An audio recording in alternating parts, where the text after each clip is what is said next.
Recipe পটলের খোলা বাটা। তো প্রথমে এখানে পটল থেকে পটলের খোলাগুলো ছাড়িয়ে নিয়ে ভালো করে ধুয়ে নিতে হবে পটলের খোলাগুলো। নিয়ে এবার মিক্সার গ্রাইন্ডারে দিয়ে বা শিলে আপনারা বেটে নিতে পারেন। আমি এখানে মিক্সার গ্রাইন্ডারে দিয়ে পেস্ট করে নিয়েছি ভালো করে। নিয়ে এদিকে পেঁয়াজ কুচি, লঙ্কা কুচি, রসুন কুচি। এদিকে কড়াইয়ে তেল চাপিয়ে তেল গরম হয়ে গেলে কালো জিরে ফোড়ন দিয়ে রসুন কুচিগুলো দিয়ে দিলাম। দিয়ে দেবো কাঁচা লঙ্কা কুচি। কাঁচা লঙ্কা কুচিগুলোর ভেতরে হতে হতে পেঁয়াজ কুচিটা দিয়ে দেবো। দিয়ে এবার নাড়াচাড়া করে একটু লালচে হয়ে গেলে এর মধ্যে লবণ, স্বাদ অনুযায়ী লবণ আর একটু হলুদ দিয়ে এটাকে নাড়াচাড়া দিয়ে একটু ভেজে নিয়ে এবারে এর মধ্যে দিয়ে দেবো সেই খোলা বাটাটা, পটলের খোলা বাটা। লো ফ্লেমে রেখে এটাকে ভালো করে নাড়াচাড়া করে ভাজতে হবে। ব্যাস, লো ফ্লেমে রেখে হালকা একটু সামান্য চিনি দিয়ে দিলাম।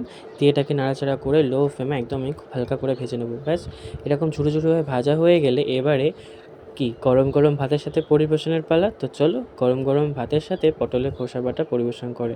এবারে খেয়ে দেখে বলি তোমাদের কেমন হয়েছে। আহা হা, অসাধারণ, জাস্ট ওয়াও।